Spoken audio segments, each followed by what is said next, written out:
Jean dit, je souhaite que tu prospères à tous égards, comme prospère l'état de ton âme. Ça veut dire que c'était quelqu'un qui allait bien de mieux en mieux dans la foi dans le Seigneur.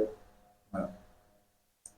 Et on est en train de partager sur les exercices donc, de la foi, hein, les exercices de la piété, les différents exercices pour nous affermir dans la grâce de Dieu en notre Seigneur et Sauveur Jésus le Christ. Alors, bon, dans le Seigneur, là, on vient de la foi comme un nouveau-né.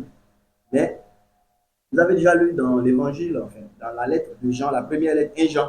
Dans 1 Jean, il va parler quelque part des pères, après des jeunes gens, et puis il va parler des enfants ou des petits-enfants. Et ce que Jean dit là, dans sa lettre là, ce sont, si vous voulez, les trois grandes euh, étapes générales dans lesquelles tout enfant de Dieu doit progresser.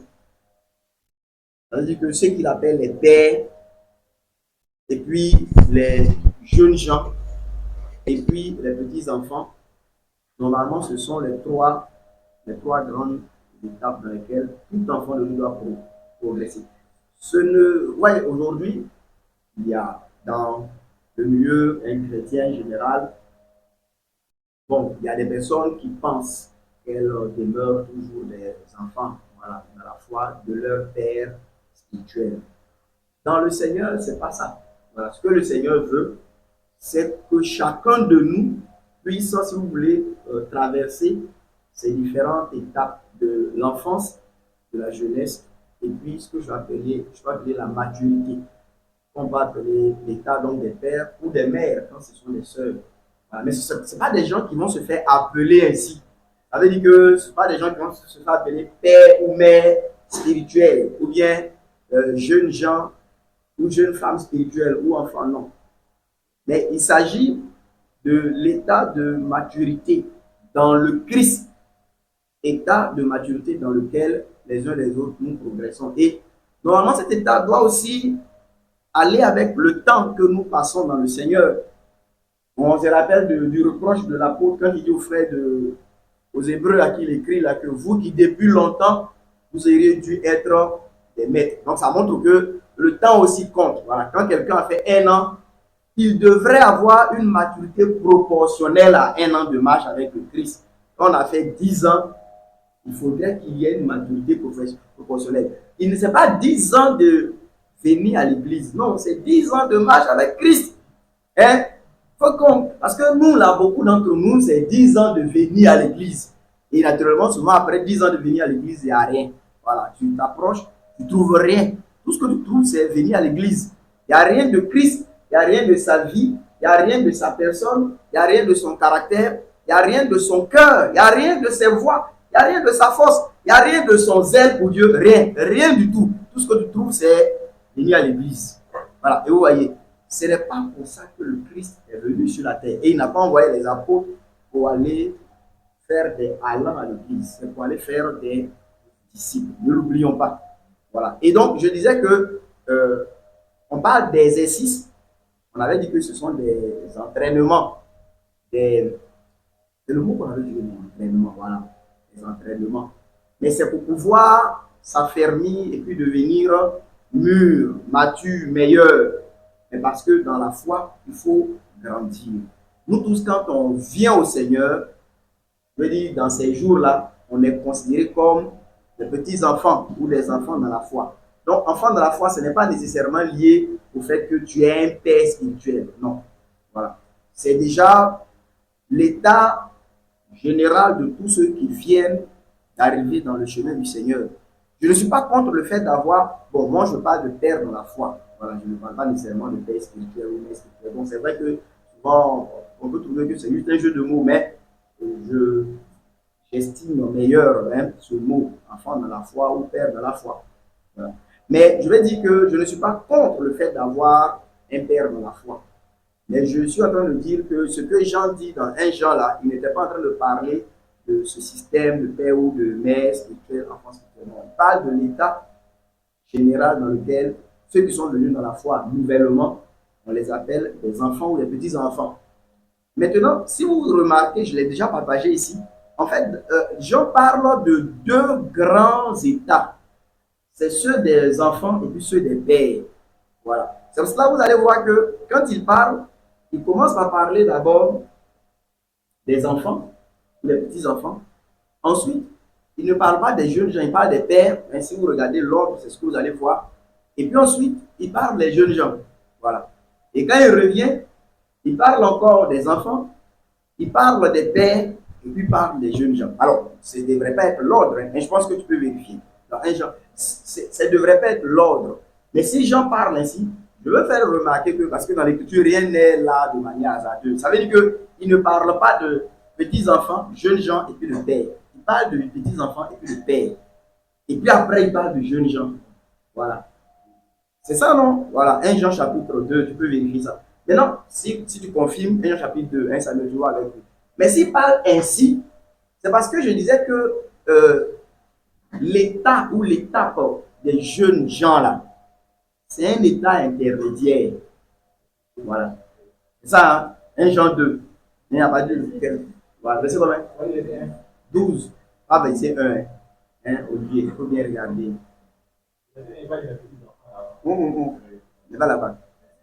Verset 12 dit quoi? 1 Jean 2. Tu veux lire Régis pour nous? Je veux juste nous faire remarquer ça. Hein? Voilà. 1 Jean 2, à partir du verset 12. Vas-y, frère. 1 Jean 2, à partir du verset 12. Oui. Je vous écris, petits enfants, parce que vos péchés vous sont pardonnés à cause de son nom. Oui. Je vous écris, Père, ouais, non. Là. Parce que vous avez connu celui qui est celui qui est dès le commencement. Oui. Je vous écris, jeunes gens, parce que vous avez vécu le malin. Vous voyez qu'il ne suit pas l'ordre, non? Ensuite, il dit quoi?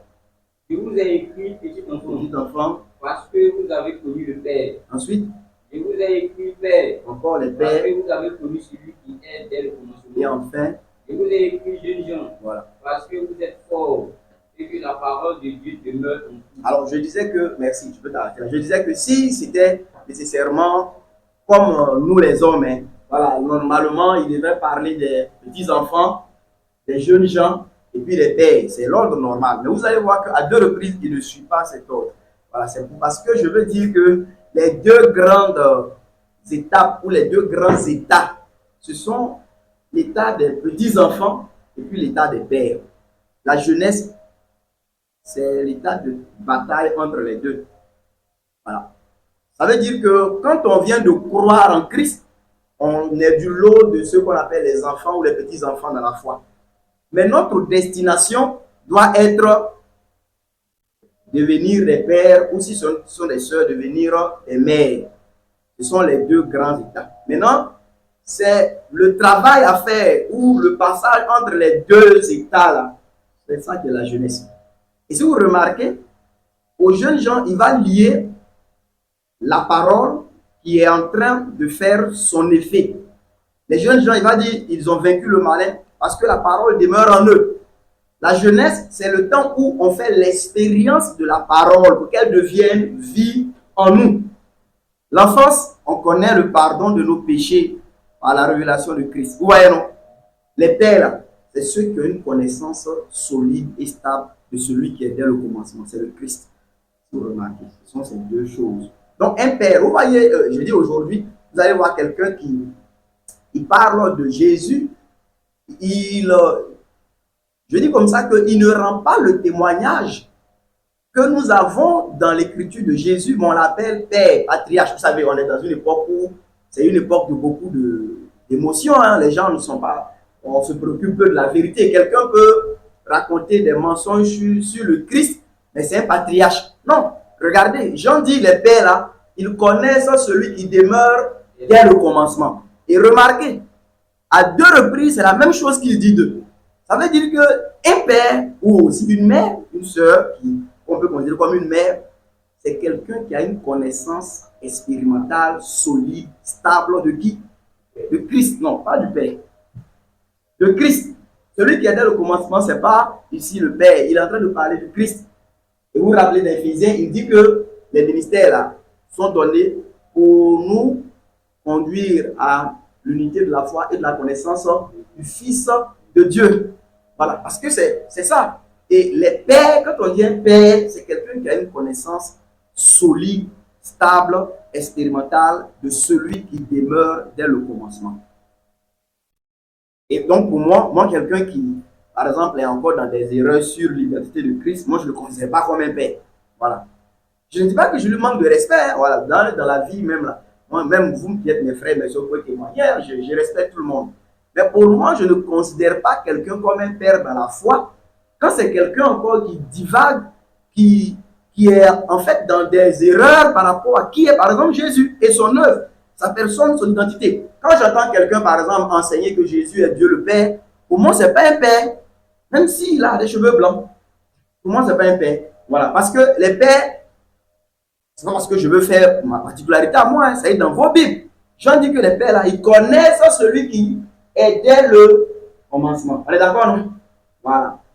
Donc si on demande à Jean l'apôtre, quelle est la caractéristique d'un père dans la foi, d'un père dans le Seigneur, il dira que c'est quelqu'un qui connaît celui qui demeure dès le commencement.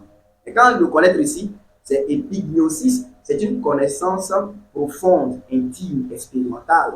Voilà. Et donc, ce n'est pas quelqu'un qui va encore être dans des confusions, par exemple, et sur la personne de Christ, mais sur aussi l'œuvre rattachée à Christ. Voilà. Donc, si c'est quelqu'un qui est encore dans des confusions là-dessus, même s'il a agi, ce n'est pas un père. Vous comprenez, non? Voilà, maintenant, les petits-enfants, il dit, ce sont ceux-là qui ont fait l'expérience donc, du pardon de leurs péchés par la connaissance aussi donc, du Père. Voilà. Vous voyez, dans ce que Jean dit là, tout à l'heure, un frère Olivier, tu as répondu le Père, mais Jean, lui, il lit la connaissance du Père là, aux petits-enfants. Il faut regarder. Hein. Est-ce que vous avez déjà remarqué ça? Les petits-enfants là, premièrement, il dit, ils sont caractérisés par le fait qu'ils ont reçu le pardon de leurs péchés. C'est ça, non? Dans le verset 12 là. Hein? Petits-enfants. Je vous ai écrit, petits enfants, parce que vos péchés vous sont pardonnés à cause du nom. Donc ça, la première caractéristique des petits-enfants, c'est qu'ils ont reçu le pardon de leurs péchés à cause du nom de Christ. Amen. Maintenant, dans le verset où il reparle de 13-14, je crois. Petits-enfants. Je vous ai écrit, petits enfants, parce que vous avez connu le Père. Vous voyez. Donc, la connaissance du Père, là, Jean, il lit ça aux petits-enfants. Mais parce que l'Écriture dit que quand nous connaissons le Christ, l'Esprit de Christ, le Fils vient à nous et par cet esprit nous crions Abba, Père. Donc, la révélation du Père, là, c'est de nos petits-enfants. Voilà. Mais le Christ, le Fils, non pas qu'il est plus grand que le Père, pas du tout. Voilà. Mais tout le mystère même de Dieu, c'est Christ. Celui qui a une connaissance solide, profonde, correcte de Christ, il connaît Dieu correctement. Donc, les petits-enfants, ils font l'expérience du pardon de leurs péchés par le nom de Christ et ils font l'expérience aussi de l'adoption par le Père, dont ils l'appellent Abba, c'est leur Père. Voilà. Mais les pères, deux fois, ils connaissent celui qui demeure dès le commencement. Et Jean parle de lui, hein, au commencement de son épître. Il dit, voilà, ce qui était dès le commencement, ce que nous avons vu de nos yeux, ce que nous-mêmes avons touché, touchant la parole de vie. Voilà, cette parole qu'on appelle la vie éternelle, qui était auprès du Père, qui a été manifestée. C'est lui, Jésus, le Christ, notre Seigneur. Et c'est la caractéristique des pères. Maintenant, les jeunes gens, à deux reprises, comme je dis, c'est l'expérience de la parole pour vaincre le malin, pour vaincre le monde par l'obéissance à la parole de Dieu. Alors regardez, si je vous demande avant d'aller plus loin, quel est, je vous ai dit, le premier état dans lequel on est tous dès qu'on vient dans la foi, c'est l'état des petits-enfants. Et on doit pouvoir finir comme père ou mère dans le Seigneur. Voyons, c'est ce que l'apôtre va appeler aussi maître aux Hébreux. Mais, et je pense que dans Hébreux, justement, il avait parlé de ce que les maîtres là, c'est ceux qui ont l'expérience, c'est ça, non? De la parole de justice, c'est comme ça il dit. Mais l'expérience de la parole de justice, ça veut dire que le passage de cet état de petit enfant à l'état de père ou de mère, c'est efficace par le fait que l'on s'applique à mettre en pratique la parole de Dieu. C'est ça, simplement. C'est pourquoi on a dit que quelqu'un peut faire aussi 10 ans dans une église, et puis il n'a pas bougé du tout, mais parce que c'est quelqu'un qui ne s'applique pas à pratiquer la parole de Dieu. Voilà, aussi simple que ça. Mais quelqu'un qui s'applique à pratiquer la parole de Dieu, au fur et à mesure que les années passent, cette personne fait l'expérience de la parole un moment donné, elle devient stable dans sa connaissance du Christ, le Fils de Dieu. Amen. Ouais. Alors, lorsque vous devez être des docteurs, vu le temps, vous avez de nouveaux besoins, on vous enseigne. Quels sont les premiers rudiments des oracles de Dieu? Ouais. Que vous êtes devenu tel, que vous avez besoin de lait et non de nourriture solide. Là, quiconque use de lait est inexpérimenté dans la parole de la Donc, le lait, ça, c'est pour les petits enfants. Voilà. Car il est un petit enfant. Ouais. Mais la nourriture solide est pour les hommes faits, qui par le fait de l'habitude ont les sens exercés à discerner le bien et le mal. Ouais, la nourriture solide. Alors, par exemple, ce que lui il appelle le lait, là, il donne quelques éléments dans le chapitre 6e. Là. Son lait, là, même si nous-mêmes, on entend ça dans nos églises, c'est pas mal. Hein. Son lait, là. Hein, vous avez vu ça, il a cité 6 éléments, mais 2 à 2. Là. Hein, le renoncement aux œuvres mortes, la foi en Dieu, la doctrine des baptêmes, l'imposition des mains, la résurrection des morts, le jugement éternel. Ça, c'est le lait. Il dit que ça, c'est le lait, ça. Voilà. Mais ce lait-là même, bon, si on buvait ça de temps en temps même dans nos églises, on allait faire avec. Hein, je vous dis que dans le temps, quand j'ai lu Watchman Nee, il dit 54 leçons pour nouveaux convertis. J'ai dit, mais ces leçons-là, si nous les pasteurs même, on comprend ça, c'est pas mal, hein? Nouveaux convertis. Alors ces choses-là, ça nous montre combien de fois, aujourd'hui, nous sommes dans beaucoup de superficialité. Hein? Ah, il faut le dire. Il faut dire qu'on est dans beaucoup de superficialité. C'est pour cela que je pense que ce moment que nous avons là, il faut qu'on prenne ça avec beaucoup de sérieux. Voilà, parce que le Seigneur veut quelque chose de plus sérieux que les choses dans lesquelles la plupart du temps nous marchons. Et donc, j'ai tourné un peu pour parler de ce que les exercices là, ce sont des entraînements pour pouvoir aussi justement nous affermir, peut devenir aussi mûrs. Voilà, parce que si on se dit qu'on est dans la foi, mais qu'on est relâché, on est négligent, celui qui ne s'exerce pas, il perd du temps, il passe du temps, il ne progresse pas. Et finalement, après des années, au lieu qu'on vienne trouver des pères et des mères en nous, on va toujours trouver des gens. Voyez, Paul dit à qui on a besoin de rappeler encore le renoncement aux œuvres mortes. Alors que ça ne devrait pas. Non pas que c'est une chose de laquelle on ne devrait plus parler, mais l'apôtre veut dire que ça, c'est un fondement qui devrait être déjà posé. Ça veut dire qu'aujourd'hui, vous voyez, quand on est encore avec des frères qui pêchent, qui se cachent encore, et puis on prie, on mange ensemble. L'apôtre dit, bon, à ce niveau-là, on est encore dans le problème. Hein?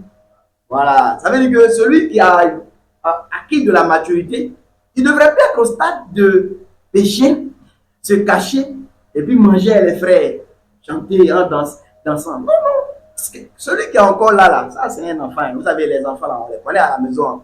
Voilà, il garde quelque chose là, et puis bon, voilà, tu le vois, et on dirait qu'il n'a rien fait du tout. Mais quelqu'un qui est quelqu'un de mûr, si tout à l'heure, normalement, je suis chez Samuel et que bon, pas une attention, j'ai gardé quelque chose. Mais la maturité aussi, c'est quand aussitôt je dis à Samuel, voilà, frère, désolé, je n'ai pas fait attention, j'ai cassé une telle chose.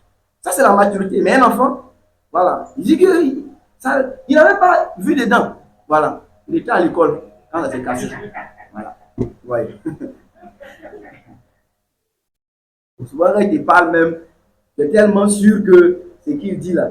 Alors après, tu as bien regardé là, c'est lui qui a fait. Bon, ça, c'est l'enfance, hein. Mais il ne faut pas qu'on reste là. Et là, c'est pas la politique. Si on doit vous parler encore du renoncement aux œuvres mortes, c'est qu'on ne va pas avancer. Il dit qu'il voulait parler un peu de Melchisédek, de ce qui le concerne, mais quand on parlait de Melchisédek, quand les gens même ils se cachent encore pour pouvoir, ouais, hein, avec leurs copines, leurs copains, voilà, ça là, si tu viens parler de Melchisédek dedans, c'est fatigué, parce que ce que tu entends dire là même, en fait ça ne les intéresse pas. Au final, ils vont partir. Je me rappelle quand, avant j'étais au village là, on avait un groupe de jeunes, et dans le groupe de jeunes là, on vient pour faire les réductions de chorale, chacun a au moins un enfant. Le groupe de la jeunesse, là. Chacun. Et là, je vous parle, c'est presque des dizaines d'années en arrière. Et même toutes les petites filles, chacun au moins un enfant. Et tout le monde est dans le foyer. Où on est là comme ça. Quand on finit la répétition, chacun ça va dormir dans son foyer. Alors, ouais, des gens comme ça, je vais dire que. Et ça allait avec, parce que ce groupe-là, même prière pour commencer à chanter là, il ne prie pas. Ça ne l'intéresse pas. On va chanter là, voilà, on va. Si tu essaies de. Non, on va prendre un passage de la Bible, on dit, regarde, on est venu pour chanter. Voilà, pas nous énerver. Si tu es pour venir faire prédication, il faut nous dire. Et ça fait que naturellement, quand on vient au culte le dimanche, à l'heure de la prédication, on s'en prend de l'air. Soit voilà, on échange des en attendant que les gens finissent de raconter ce qu'ils veulent. Et puis nous, on vient chanter. Parce que ça ne nous intéresse pas. Voilà. Donc je veux dire que Paul, il dit, si vous êtes encore à ces choses-là, on ne peut pas avancer. Et nous aussi, on a besoin de ces essais. On a besoin d'être appliqués. Sinon, je veux dire, on va toujours tourner là, voilà, à parler des premières choses. Voilà, et on n'avance pas. Mais la vie chrétienne ne doit pas se limiter à toujours parler de, voyez, non, même des grossièretés, des péchés grossiers. Parce que même quand on a avancé sur les péchés grossiers, on peut même toucher des péchés qui sont moins grossiers, qui sont un peu plus peut-être intimes, un peu plus cachés, un peu plus, je veux dire que peut-être que pas forcément vu, comme l'apôtre a dit que les péchés de certains sont manifestes, mais pour d'autres, c'est avec le temps. Mais si on est toujours en train de pratiquer les grossièretés, franchement, je me dis qu'on ne progresse pas. Ouais, voilà. Donc, dans ce sens-là, bénissons Dieu. On a parlé de la lecture des Écritures, on a travaillé sur cela. Par la grâce de Dieu, on a parlé de la méditation des Écritures, de l'étude des Écritures, on a parlé de ça. Donc, je pense que ces deux points, on les a quand même bien passés en revue. Et j'espère surtout, comme on l'a dit, hein, que chacun apprend surtout pour pouvoir aller pratiquer. Donc, voilà, j'espère surtout qu'aujourd'hui, chacun s'applique. Bon, j'ai dit aujourd'hui, en tout cas de mieux en mieux, à lire les Écritures. Et puis, à aussi étudier les Écritures. Et on a dit, si tu sens des difficultés, approche-toi. Voilà. Voilà le frère Eric qui est là, je suis là. Quelques frères qui sont un peu plus devanciers ou avancés, je peux les approcher, ou des sœurs aussi. Mais il faut que nous tous, on soit des personnes qui s'appliquent à lire les Écritures et qui s'appliquent aussi à étudier les Écritures. Étudier les Écritures, ce n'est pas une affaire de pasteur. Encore, juste ça, pour nos sœurs surtout. Étudier les Écritures, ce n'est pas une affaire aussi de frères. Hein? Voilà, la sœur Lou est en train de me regarder. C'est une affaire de disciples de Christ. Et c'est quelque chose de très... Je veux dire que c'est particulièrement une chose agréable quand des sœurs connaissent bien le Seigneur et sa parole. C'est vraiment quelque chose de merveilleux. C'est très intéressant. Hein, mes sœurs? Voilà, donc il faut s'appliquer à ça. Si on vous donne quelques exercices, voilà, vous ne pouvez pas toujours des explications pour les dribbler. Hein? Voilà, il faut s'appliquer à les faire. C'est important. Parce que un homme qui connaît bien le Seigneur, il est une bénédiction pour Dieu et pour les hommes. Et une femme qui connaît bien le Seigneur aussi, elle est aussi une bénédiction pour Dieu et pour les hommes. Voyez, aujourd'hui, comme ça, dans l'époque où on est, où tout est renversé, on dit quand les fondements sont renversés, qu'est-ce que le juste fera? Une sœur qui est bien construite dans le Seigneur, elle est une grande bénédiction. Elle est une grande bénédiction. Voilà, pour l'œuvre de Dieu, pour l'Église, pour plusieurs. Souvent, nos sœurs, elles sont dans l'église pour elles, surtout quand elles ont appris un peu comment s'habiller, c'est fini, voilà. Mais ce n'est pas pour ça seulement que le Christ vous a racheté. Voilà. Après, souvent, on est bien habillé comme ça, et puis on dit que nos yeux tombent sur quelqu'un dans cette affaire d'amour et autres là. Allez, la croix de Christ est renversée. Voilà. Et puis, on est parti. Il ne faut pas qu'il en soit ainsi. Hein? Donc, on a dit qu'on allait parler un peu donc, de la prière, certainement avec le jeûne. Bon. Voilà, on va s'entretenir un peu de ça. Toujours dans la même pensée qu'on a eue jusque-là, hein, voilà, de pouvoir échanger, de parler, poser des questions quand il faut, avoir des interventions, mais surtout pour que chacun apprenne et que chacun puisse pratiquer. Alors, je vais déjà dire que, bon, qu'est-ce que la prière? Voilà, hein, chacun dit, c'est quoi prier? C'est quoi? La prière, prier, c'est quoi? Hein? Oui, la soeur vous dit. Demander le nécessaire à Dieu pour accomplir sa volonté. Bon, oui, sœur, ça dit. Faire des supplications à Dieu. D'accord. Sœur, utilise les beaux mots, hein, de supplication. D'accord. Merci. Oui, demander le nécessaire à Dieu pour accomplir sa volonté. Faire des supplications à Dieu. D'accord. Ouais, prier. Donc, c'est dans la prière, certainement, il y a effectivement toutes ces choses dont les sœurs venaient de parler, faire des supplications. Euh, la définition que la sœur Évodie a donnée, bon, c'est intéressant, on peut la retenir. Voilà. Prier, c'est demander, on va dire comme ça, de manière générale, le nécessaire pour faire la volonté de Dieu. Il y a ce point qui ressort déjà, que je nous rappelle. C'est le point de la volonté de Dieu. Voilà. Et je vais dire que la toute première chose sur laquelle on doit être clair avant de prier, c'est est-ce que je suis quelqu'un qui est vraiment décidé à faire la volonté de Dieu? C'est très important. Voilà. C'est le terrain sur lequel se pratique la prière. Ouais, il y a des choses que nous sommes venus trouver dans le Seigneur et souvent quand on ne fait pas attention, ça ressemble juste à des choses qu'on fait. Voilà. Par exemple, on prie. Quand on est dans le Seigneur, on prie, on jeûne. Voilà. Mais par exemple, c'est des sujets sur lesquels il faut souvent réfléchir un peu plus profondément. C'est quoi le jeûne? Pourquoi jeûner? C'est quoi la prière? Pourquoi prier? À quoi sert la prière? Et je dis que la prière est intimement liée à la volonté de Dieu. Le terrain de la prière, c'est la volonté de Dieu. C'est le terrain sur lequel doit se cultiver la plante de la prière.